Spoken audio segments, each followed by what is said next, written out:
Personally, I really like this podcast, not gonna lie. I am all about gaming, and the hardest part for me about this is that I'm not always able to do it, and for personal reasons, I'm going to be out of commission for a little while. But that won't stop me from keeping myself on Direct, keeping all my gaming subscriptions on YouTube, and of course, listening to the Remember the Game podcasts, which are one of my personal fave perks about this. Anyway or either way, I just love video games, and I can't wait to bring this podcast even further than how it's already been. Thank you so much for listening. It warms my heart.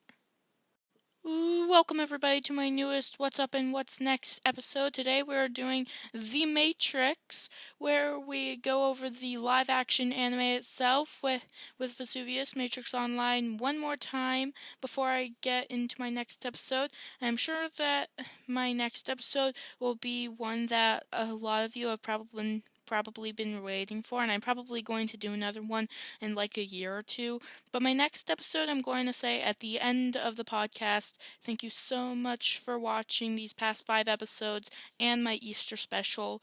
Now let's get down to business. For What's Up and What's Next, we're going to go through the intro itself, which includes 3 things. Or 2, I don't know. For starters, we do Aces and Jokers, where we go through 6 cards, and I shuffle them up, and I take out 2 cards. Where I take out 2 cards. The rest of the rules I'll explain when I'm doing the thing. And then before Aces and Jokers, I do some type of special announcement or something, and as my second thing, whether or not. And for my third thing, I do a thing that absolutely no one is talking about and has absolutely nothing to do with this very video. A podcast episode, I mean. Yeah. I get mixed up with because, I had a YouTube channel which got terminated for being 2 months too young, and now I'm not even able to post any more videos. But I'm going to get to that in a minute. For starters, for the thing I'm about to announce, since I just said I can't post any more YouTube videos, well, for starters, I had some Bowser's Fury videos up there. They weren't exactly the best, but I figured some people got somewhere with it. But apparently I can't find any of the recordings. I can't find the last recording, so I need to redo Bowser's Fury, and I'm not going to be able to do that I'm not going to be able to redo Bowser's Fury until I'm like 18. Which really sucks because I'm like 13 and it's going to take like 5 years or something. And I just really hope I get it over with so that I can re-record it. Anyway, for a backup idea to go on my YouTube channel, I decided to post my podcast episodes on my YouTube channel as well, so that once I'm done posting all my gaming videos that I had before my YouTube channel got terminated, that's when I'll start posting my podcast episodes right after I'm done my last one, which was Luigi's Mansion 3, I think, because for the Luigi's Mansion 3, I did it kind of like from October to December, which is pretty good, saying how long compared to my other walkthroughs. So once I've posted my final Luigi's Mansion 3 video, I think I'm gonna start posting my videos as my podcast episodes. That makes a lot of sense, right? That's going to be my announcement. And since we have a guest today, which isn't in here just yet during this very segment, but time for number 2, the thing that absolutely no one is talking about. Now, yeah. So So if you're new to the podcast, welcome aboard. I'm Mr.L Ludwig. My announcement was said as my first thing. There's only 2 or 3 things, but I usually do my announcements right before this. Anyway, thank you for joining me if you're a first-time joiner for What's Up and What's Next. I'm Mr.L Ludwig. Just call me Ludwig for short. And I do stuff like I talk gaming, I talk TV shows, and I also talk sometimes I'll even talk books, but I don't know. So maybe I'll do that. Who knows? So thank you so much for joining me. Time for the thing that absolutely no one is talking about. So I decided for the thing so since this is the Matrix, I had to go something a little bit opposite of it.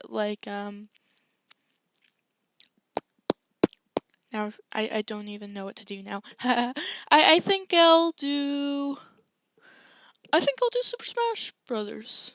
No, wait, I think I did that in one of my last few closer videos. Anyway, how about, the,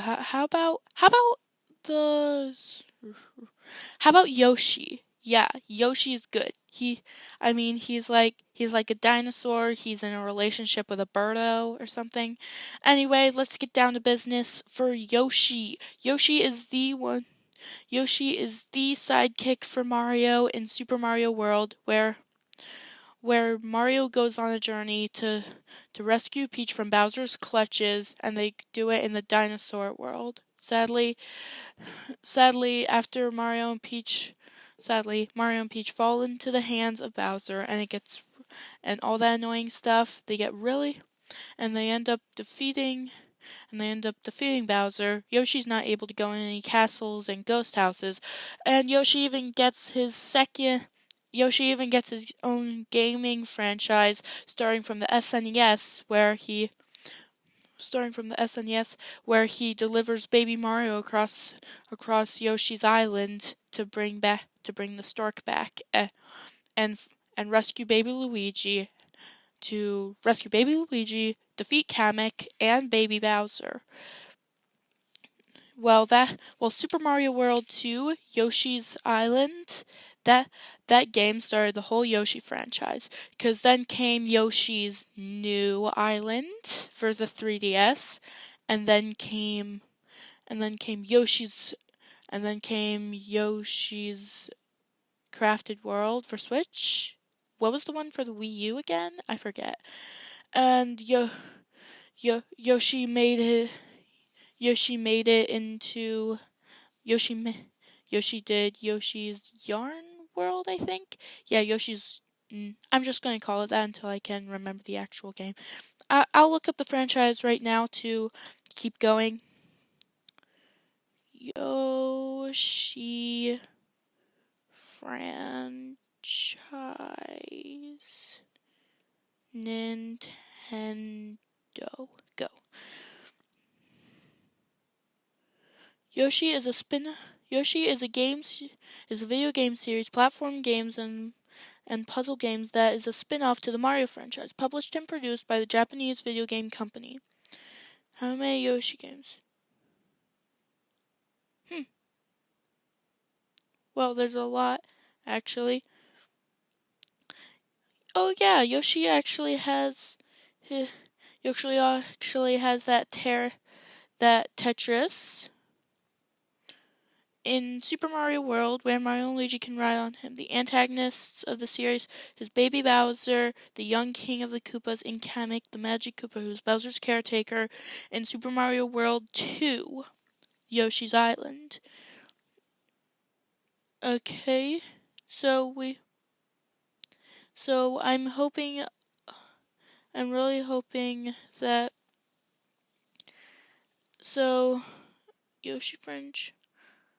Yoshi Nintendo franchise game names. Okay, let's see. Oh, here it goes. Here we go. Okay, so we have Yoshi in 1991, where Yoshi is able to where Mario, where it's kind of like a Tetris. Then we have Yoshi's Cookies, Yoshi's Safari, and then Super Mario World, where Mario is able to ride Yoshi in where Mario is able to ride Yoshi in the throughout the throughout Dinosaur Land to defeat Bowser. Then came Super Mario World 2 Yoshi's Island, where he needs to bring baby Mario to baby Luigi and defeat baby Bowser. Then was Tetris Attack, Yoshi's Story for the N64, Yoshi's Universal something for the Game Boy Advance, Yoshi's Touch and Go, Yoshi's Island, Yoshi's Island for the DS, Yoshi's New Island for the 3DS, and then came Yoshi's Woolly World, and then came Poochie and Yoshi's Woolly World, probably as a DLC. And then finally came Yoshi's Crafted World. So as we can see it, Yoshi is probably a powerful Mario spin-off that has made his place in history, and that explains why he even has an area in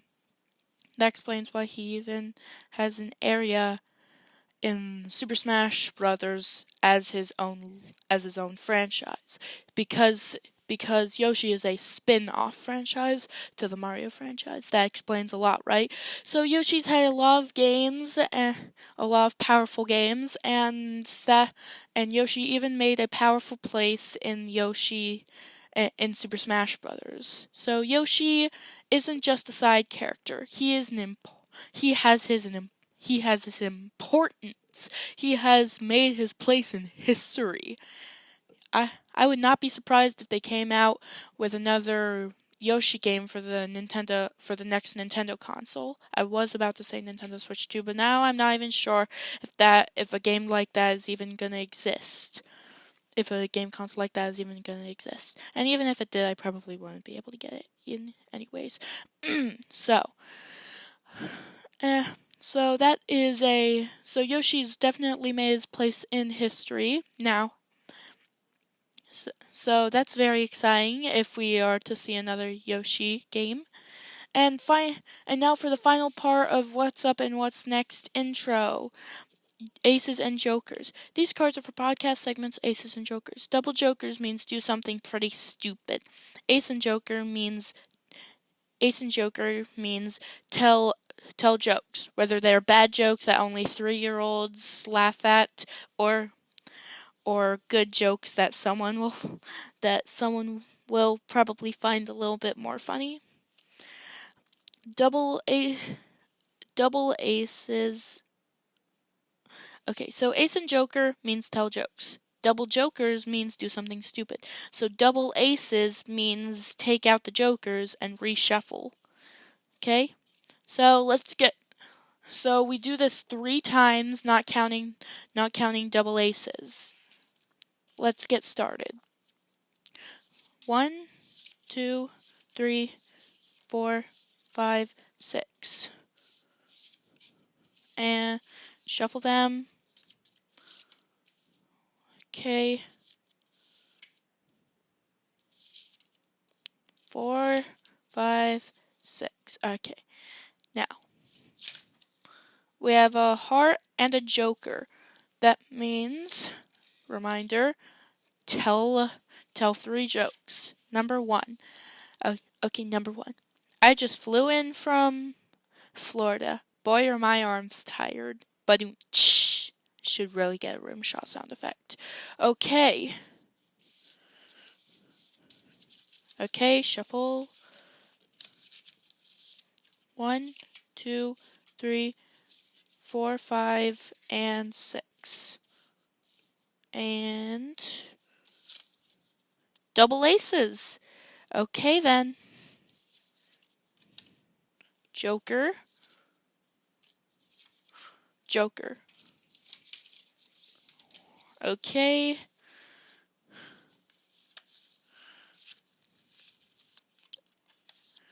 Okay. 1, 2, 3, 4. Now let's take a look at the rules set one more time to figure out remind me what we have. So, Spade means shoutouts early, though I'm going to find Spade and remove it because I don't have anyone to shout out just yet, which leaves us with 3 cards. Okay, so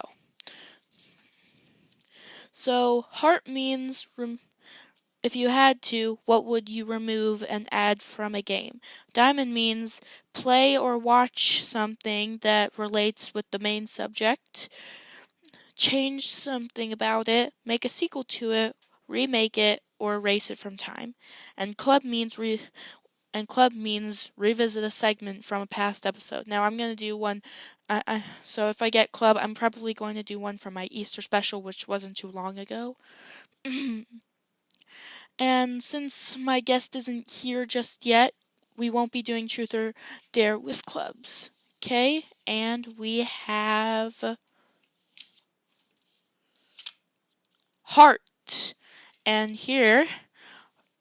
heart means remove something from a game. Well, since we're talking Matrix, I'm going to go something that's a little tiny bit anime. And I'm talking about Legend of Zelda Wind Waker.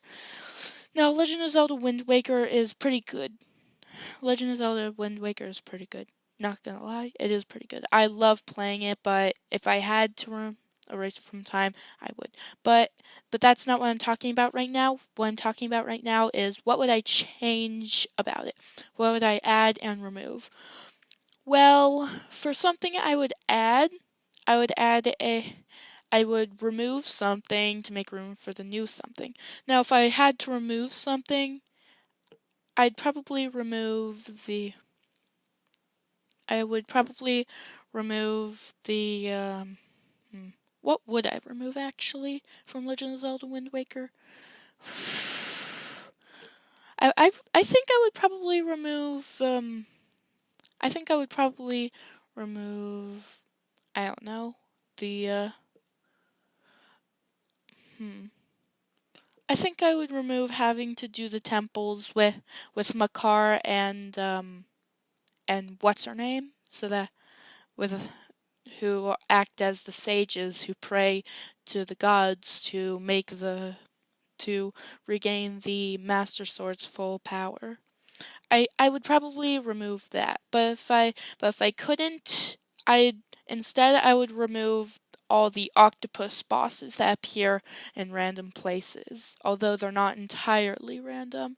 I have found one in the row where Outset Island is, where if you just go southwest, if you just go southwest to the flock of seagulls, you can destroy an octopus you can destroy the octopus and get magic enhanced. And get a magic enhancement. So if I had to remove something from the game, it would either be having to take the sages with you into the temples and the temples changing so that you could just figure out on your own. It would either be that or removing all the octopuses and being able to enhance your magic a different way. Okay, I hope that makes sense. And if I had to add something to Wind Waker, I would probably add glowing lights to the sea chart. Every time you get a treasure chart, a square on the sea chart would light up every time you've selected a treasure chart to be opened, so that you know where you're going to find it. That would probably make a lot of sense to add that into it. That's what I would add to and remove from Wind Waker. That's something I would do 100%. Okay?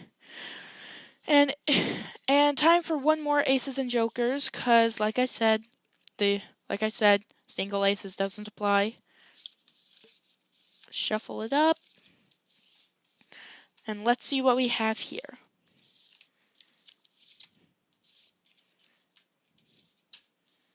Please don't be double jokers. Partly because I don't have something stupid to do. Whew. Ooh, ace and a joker.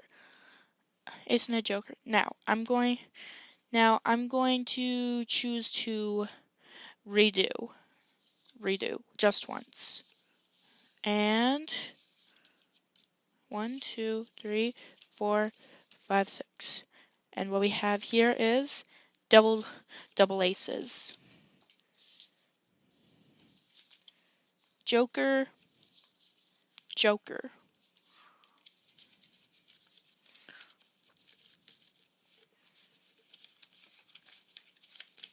Okay. 1, 2, 3, 4. Now let's take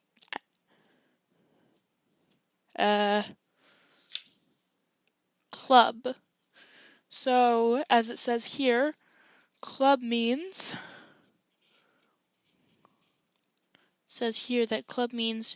add in a segment from a past episode. So I'm going to turn off this segment, and after my Easter revisited segment, we'll jump right into the Matrix. What do you say we jump into Princess Peach Showtime? That's a good option. I mean, it hasn't been too long since it's been released, and I haven't actually gotten it, but I did watch the demonstration by Zach Scott Games, so I've got a good view on how the game could go, whether or not I play the game at all or not. Of course, like I said, I have a brand new segment for my podcasts, but that's going to be after this one. So let's jump right into Princess Peach Showtime. Okay? So what I see is that Princess Peach Showtime is where I did see the trailer. So two Toads and Princess Peach get invited over to a magical theater, and then some evil being obviously tries to take over the theater and creates a bunch of bad guys known as the Sour Bunch. Peach travels across different plays to collect sparkle gems and save the theater so that all that stuff can happen. And she gets help from a little sparkle being known as Stella. Peach uses the ribbon for power of sparkle. At least that's what I've kind of absorbed so far. There are transformations there are transformations thanks to special sparkle gems that turn Peach into a special being. For the first one, it's Sword Fighter, but I don't know how the order goes, so I'm gonna kind of put things out there. We have Sword Fighter, Kung Fu, either one. Detective, Patissiere. I don't know how many more there are. Because I haven't played the game. Although I am looking forward to playing the game, not gonna lie. It looks pretty good, and I am really excited to play it. Nintendo did a really good job. I mean, now I remember the Nintendo Direct trailer with all the newest games coming out, and they mentioned Luigi, Mario, and Peach. Mario RPG, Luigi's Mansion 2 HD, and Princess Peach Showtime. And since Princess Peach Showtime is out and I haven't gotten it yet, although I am really excited to get it. I really hope that it's a very good game, and I hope that I'm going to be pretty addicted to it, even though I haven't exactly finished Detective Pikachu yet, either. So, whichever one I finish first is okay with me. That's personal, though. Okay, and and the little civilization there in Princess Peach Showtime for the fun little areas. Well, when I say civilization, I mean like in most Mario games, there's some kind of small civilization, like it's mostly Toads for an example, like in Super Mario RPG, and And in Super Mario Bros. Wonder, they go to the Flower Kingdom with Poplins, I believe. Poplins, something like that. In Yoshi's Island, there's Shy Guys. What else? Well, in Kirby, the locals are known as Waddle Dees. In Link, everyone is just regular people with elf ears.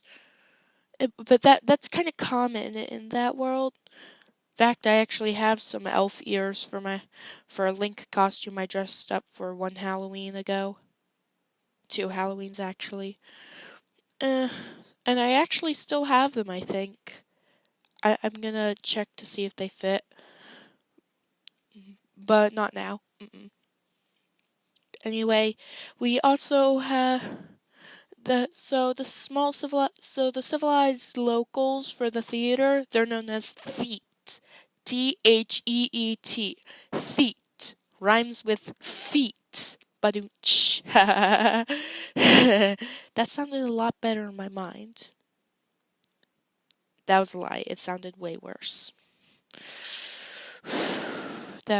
Anyway. Princess Peach Showtime has feats for the local civilization who needs healings thanks to the power of Sparkle, which is given to Peach by the guardian known as Stella. And I can't wait to see what other transformations there are.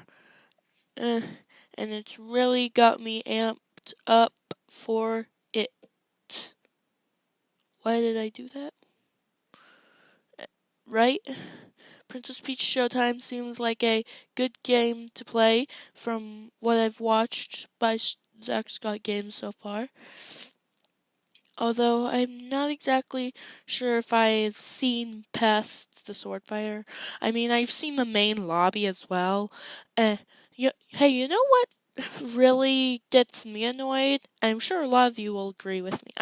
I think that the thing that annoys me the most are just plain tutorials. I mean, can't you just put up signs and kind of go along?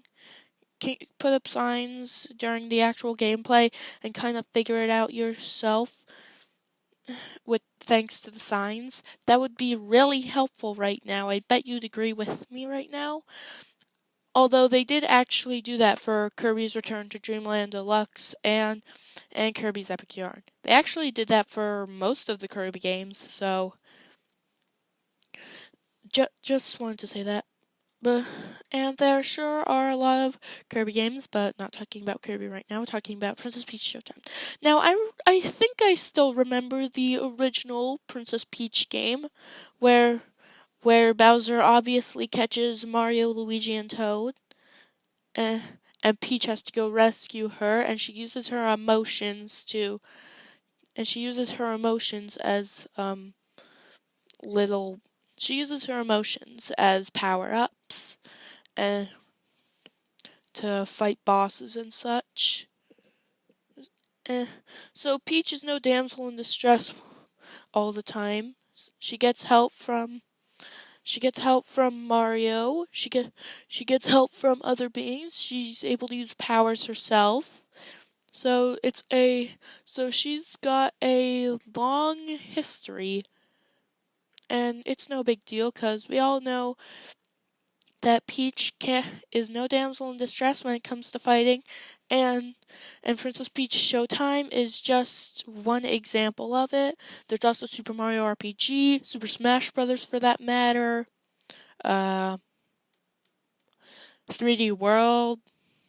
Actually, in Between Worlds and 3D Land, Peach actually shows letters to Mario where she's trying to fight off Bowser's army herself and try to escape. Unluckily for her, it does not end well. Why do I have so much mixed up words right now? But Peach is no damsel in distress, and we can certainly see that with the past of the whole Mario franchise. Although, will she have a coronation and become queen? We're going to find out at some point. But I think there should be a coronation in the Super Mario Brothers movie 2 at the beginning. That'd make a lot of sense, right? Right. Yeah. Now we could also have now I haven't played the game yet, like I just said. So I'm really hoping that when I do play the game, it's going to be a really good game. Now, everybody, let's get into my new podcast segment, Aces and Joke. And we are back, everybody. I had to turn off the mic I was using because I have a second person here. I'm still working out everything. He was with me for Young Avengers. Give it up for Vesuvius Matrix Online, my father. Hi, everybody. It's good to be back. Now that we're finally going to be doing the Matrix podcast, and especially with the new announcement on the 5th Matrix movie getting released sooner or later, we have a lot to talk about. Like, personally, I am actually curious to know about The Matrix because I actually haven't watched it. So, what's kind of like the main plot line in The Matrix? Well, the thing that I like about The Matrix is that there are so many different themes in that movie. And, I asked you a little while ago, if they were to re-release The Matrix in the movie theaters, would you want to come with me and watch it? And what did you tell me? I immediately jumped to the answer no, because... So if you want to know about it, why don't you just watch it? I'm really nervous too. I'm really nervous, and I don't know if I want to or if I don't want to at all, even though I am really curious to learn about the franchise. It's kind of it's a little bit confusing.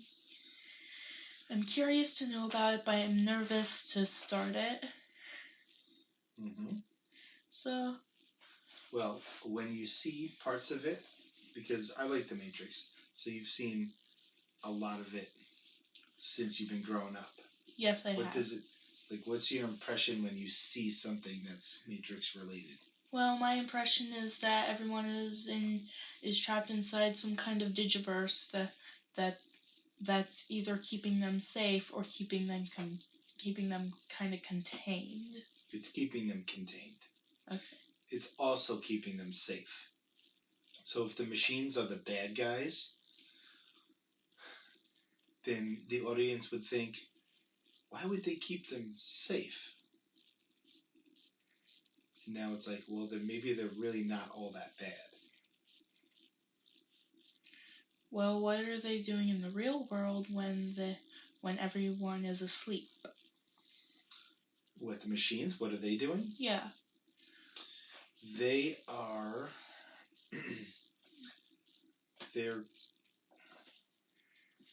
That's a good question. The machines are trying to advance their civilization, which means creating better machines. And since the humans are their power source, they have to keep humans alive and asleep so that they're easier to control. That way they can get all this energy and survive. Okay. So, what's kind of like the main plot line of the first movie? How does it kind of go? So that's a hard question, because if you asked 5 different people or 10 different people, they would tell you all different things. Whew. I think that the main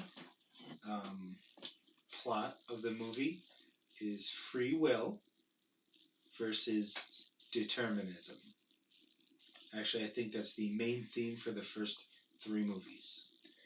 Do you know what free will is? Free will is your ability to choose yourself. Mm-hmm. Do you know what determinism is? The determinism, no, but kind of the opposite of free will. Oof. Everything is already determined for you. So the choices that you make, you're not really making those choices. We've set everything up so that you choose to do this, but that's what we want. Okay. We've already set it up. That So it's free will versus determinism. Well, as a Catholic, I know that God gave everyone free will. So where does determinism fall into place in both the Catholic Bible and the Matrix? Well, in religion there is something called the divine plan, where God has a plan for you. But then free will, him giving us free will, kind of goes against that divine plan. So a lot of people just think, maybe it's a little bit of both, or maybe it's just one or the other. Now, it's funny that you bring up religion, because The Matrix is also a retelling of the Bible. Yeah, which is why I brought it up. So you know all this stuff. Yeah, I know kind of as far as I can from living with you, because you're my father and you're into the Matrix and I'm not entirely. I mean, I have played and watched you play a few of the Matrix video game, including that new Matrix video game that I play on my Xbox. Well, I don't play it, but I've seen my cousin play it. The Matrix Awakens. Right, Matrix Awakens. Yeah, that is made with something called the Unreal Engine. I think Unreal Engine 5. And it's got a lot of good gameplay capabilities, and it looks really, really good. And that's what the Unreal Engine can do. And that's just broad strokes, because I don't know much about it, but I guess it's easy to use, because a lot of people use that Unreal Engine. Well, I guess that's really something to say. What about the Animatrix? I've watched a few of the Animatrix, especially Beyond. That's my personal favorite. I know Beyond... Is that the one with the kids? No, it's the one about the girl who's looking for her kitten in the haunted house. Yeah, so I've shown you a couple of those. So there are 9 episodes, and I think I've shown you 2, or maybe 3. The others are not really good for you. Oof. I mean, you're 13 now? Yeah. You probably start watching those. But there's one that shows the original war between the machines and the humans, and it gets pretty graphic. Well, when I watch kinda sorta creepy movies, my heart gets pounding. My heart really gets pounding in some kind of creepy cases. I'm 13 and thunderstorms still kind of get my heart beating. Especially when there's a thunderstrike really close. Well, some people like that feeling. I never really thought about it that way. Yeah, some people like scary movies. They like roller coasters. Yeah, that feeling. The feeling of unknown, and then of course being safe afterwards. That's kind of the sensation I get after the victory over something that could nearly make the heroes of something lose. Like, take Infinity War and Endgame, for example. That really took me by surprise, especially when I actually watched both movies, full on, beginning to the end. Yeah, those are really good movies. Yeah. I've always hoped that The Matrix could get the Marvel treatment. Animated shows, Disney Plus shows, movies, toys, merchandise. Well, I've seen those Matrix Funkos, but I don't think that's gonna get a Disney Plus treatment because Matrix is property of the Warner Brothers. So. Yeah, so that would be HBO Max or Max. Max. Yeah. And there was talk. There was talk about them getting an Animatrix 2 and a spin-off show. But I can't remember which character was they were looking to base it on. Well, what about Neo? I know that he's like the main character for the show. Mm-hmm. What's his like? What do his choices have effect on in the Matrix? Oh well, to understand Neo, you probably have to understand his powers and his responsibility. So the way that the Matrix works is that the program that controls it, his name is the Architect. Right, I've seen that scene. You've seen that scene? Mm-hmm. Of him talking really fast in a room full of screens? Yeah. That one? So the Architect created the Matrix, and he's trying to make it perfect. And by making it perfect, he wants everyone who's asleep to accept the Matrix, which means they're basically dreaming. They're asleep and they're dreaming. They're plugged into the machines. They're having a shared dream. Yeah. And they're okay with it. But there's a certain amount of people who they know it's not real, so they try and wake up. And it's a very small population. It's like 1% of the population. So instead of having all of these people wake up, they decided another program, not the Architect, the Oracle decided, well, if we give them a choice, more people will accept the Matrix, and they won't try and wake up. So that reduced the people who would try and wake up.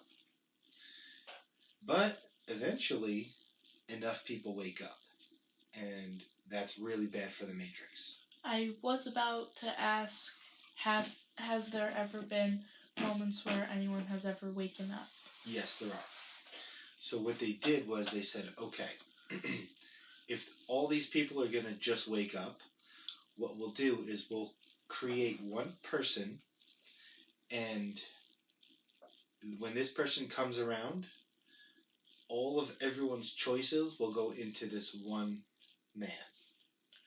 That's why they call him the One. Well, I do remember the segment of the Matrix where Neo needs to choose between Trinity and saving everyone in the Matrix, but he chooses Trinity. I know what the actual Blessed Trinity is in the Bible. It's the three persons in God. Jesus, God, and the Holy Spirit, I think. That's right. Right. And yeah, that's definitely a biblical reference. Trinity is Neo's support. And that's the purpose of her character. And I mean, there's more to it, but I think that that's the main reason why they named her Trinity. It's because of her support of Neo. So Neo is now going to make the choices for everyone in humanity. And what the Architect does is he says, well, listen, the Matrix is going to be disrupted. So we're going to shut it down and we're going to restart it. But that is determinism, and this version of the Matrix has to operate on choice. It has to. So they try and influence him to reboot the Matrix or reload the Matrix. Which is the second one, Matrix Reloaded, comes into action. Yes. So they do everything in their power to make him choose to reload the Matrix. But now the other thing is that this is the 6th version of the Matrix. So the first time there was a Neo, and I put Neo in quotes, he chose to reload the Matrix, and then they had version 2.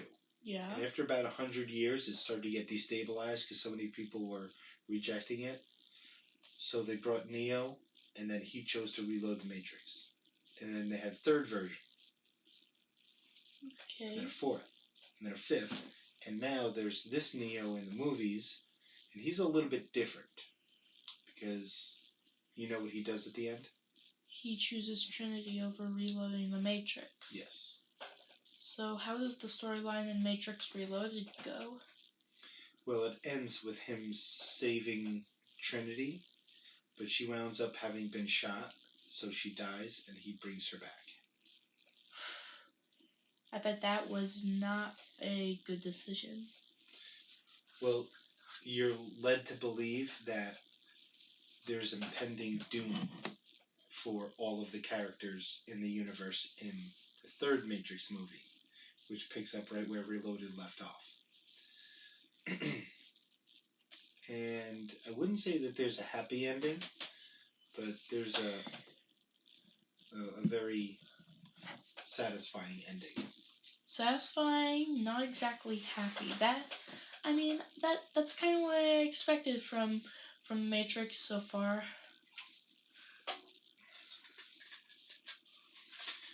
So now, the creators of the Matrix, they really finished with the Matrix Revolutions, Part 3.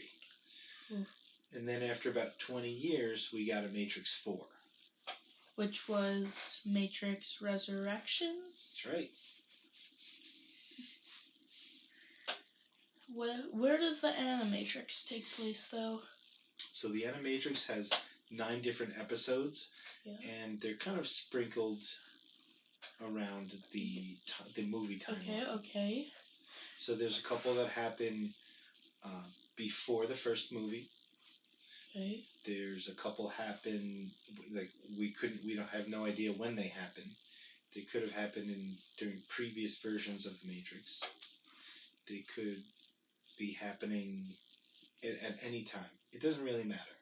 It's just an enjoyable story. I can see where you're coming at.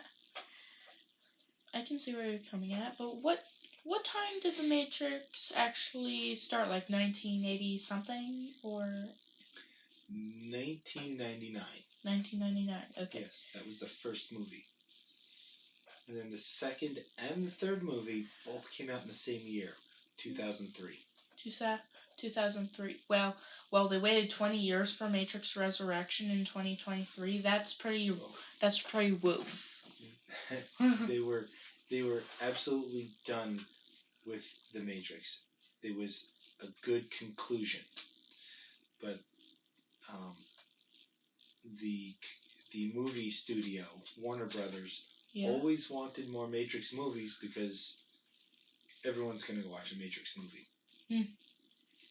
At the time, it was really influential for how people made movies and how people thought about movies. If the first Matrix came out in 1999 and the second and third came out 2 different times in the same year, then when does the Animatrix come out? Oh, so the Animatrix also came out in 2003. Whew. 2003 was the year of the Matrix. We had 2 movies. We had comics. We had the video game Enter the Matrix. Ooh. Did I already mention the Animatrix? Yeah. And it was all over TV commercials and everything were based on the Matrix because it was very, very popular. Well, I was born 13 years ago, so I'm not really 100% familiar with this stuff. Mm-hmm. So is Matrix Resurrection supposed to be like it starts out being similar to the first movie but has some climactic changes, or? It's supposed to... Oh boy, that's a tough one. It was very different than the first 3 movies. It starts off with... Boy, this is hard to explain because you haven't seen the first first 3 movies. Well, I did say that I'm nervous about trying them. Well, Neo was he was resurrected by the machines. So I think that kind of spoils Revolutions, and it's kind of okay to spoil movies that are 20-something years, 21 years old. It's kind of okay to spoil them now, even though you're younger and your audience is probably younger. No, you guys should watch. You guys should. It's not so much knowing what happens at the end; it's knowing how it ends. No, I won't spoil that. I've actually looked at my analytics. It seems more like older people, kind of between your age and 30, are looking at my podcast more than younger people between 17 and 0. I don't even know why 0 isn't even the number on the analytics. So. Analytics, sure, yeah. Well, so in the Matrix Resurrections, there's a new Matrix, and it doesn't run on choice. But it's dependent on Neo and Trinity. So how do Neo and Trinity handle it if they're not able to? If everything's more, what was that word you used? Opposite of free will. Oh, determinism. Yeah. Well, they both end up in the real world at the end of part 3. Yeah. So. Well, I guess I already spoiled the ending for what happens to Neo. I won't spoil with the result of Neo dying. But yeah, Neo does die. Believe me, I have read. He's in the machine city when he dies. So they bring him back. They fix his body. And then they plug him back into the Matrix. They wipe his memory, and since he's so powerful in the Matrix, they try and find out why so that they can use that to their advantage. Well, I've read a lot of books that explain things about stuff that I've really wanted to watch but haven't been able to. I'm basically referring to that Pokemon book I've been reading about how the Pokemon episodes of like Kanto and upward, because I only ever got to Alola and upward until I actually found out that there was a Pokemon subscription for $3 a month on Prime Video, and there was a subscription, and I watched all the way up to Hoenn, and then I went on Tubi and I watched Pokemon Black and White. But I can't watch Pokemon Diamond and Pearl because the only streaming service I know where it is Freevee, and I don't, and we don't have that. So I would love. I don't care if there's a few things spoiled for me, because I would rather have to have a few spoilers than have to wait a super duper long time to actually watch it. Mm-hmm. Well, can I tell you about a website that you can go on and you can find out where to watch any show? Sure. It's called justwatch.com. Yeah, I think I've used that before. I've searched Pokemon Diamond and Pearl 7 several times, but I haven't been able to find it. All that's been popping up is Pokemon Ultimate Journeys and such, and we all know that's a Netflix original series, so it's been driving me cuckoo. So I haven't been having any luck so far. Well, what else do you want to know? What else do you want to talk about? Well, we want to talk about part 5? Yeah, let's kind of picture in our minds how part 5 could go. That's kind of what I'm all about. It's kind of like the main purpose I created this podcast, piecing together what's next based off what's up. Therefore, what's up and what's next? You should always say the title and the purpose of your podcast at the very beginning. That makes a lot of sense. I'm still new at this, and my last episode was my Easter special.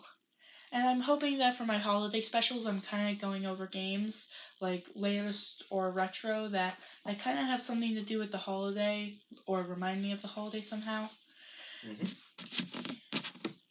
But anyway, I'm person. So what do we have in Matrix Resurrections that could relate to the fifth Matrix? Is it titled or? We don't have a title yet, so they just numbered it. And I think the most likely plot is going to center around characters that we met in Matrix 4.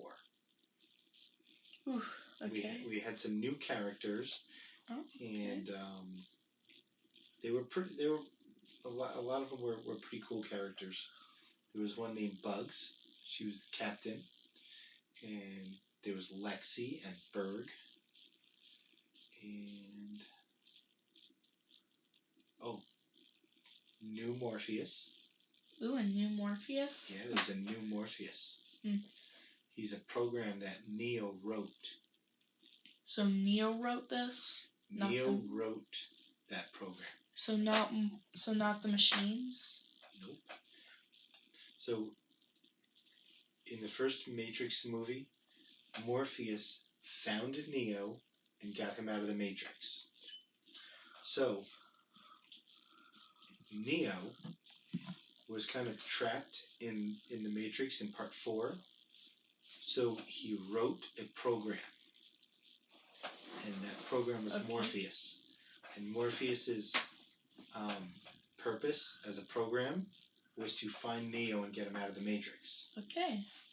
So Neo basically set himself free. That sort of makes sense.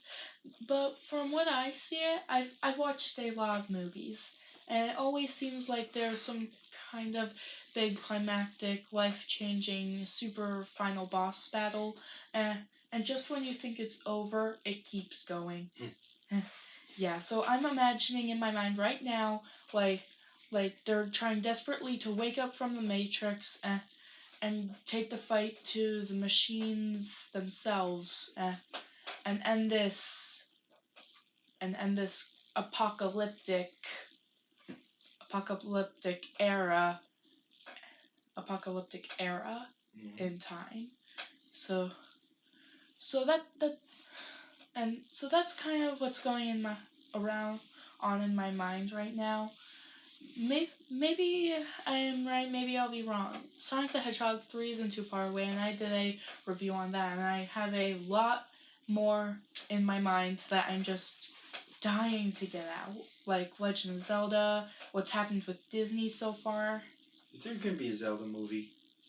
Or are the games enough?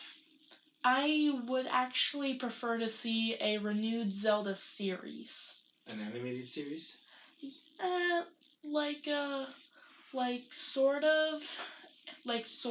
Like animated live action, like in Polar Express, where it's part live action, part animated. So that's kind of what I would imagine it to be like if there's like a renewed Zelda series, because there's like 12 episodes on Prime Video.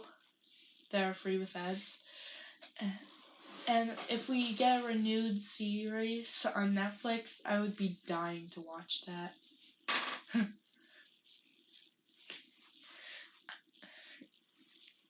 I guess that basically wraps everything up for this episode. Thank you so much for joining me again, Dad. And I'll have the contract for the Ready Wrestle sponsor in a few weeks, maybe longer. Okay, we'll check it out. I'll have my lawyer look at it. You don't have a lawyer. I have several lawyers. But be warned. If you're ever offered a contract, always read the fine print. I've seen way too many TV shows and movies where people just sign the contract immediately without reading the fine print, and then they completely get scammed out of their minds, and it drives them nuts. So I warn anyone who's old enough to do that kind of stuff, always read the fine print. Yeah, I've seen Little Mermaid. I'm not signing no contracts. So, thank you everyone for joining us. Thank you for being on this episode. And remember to check out my Discord if you want any shout outs on this podcast. Thank you so much for joining me. Cheers and goodbye.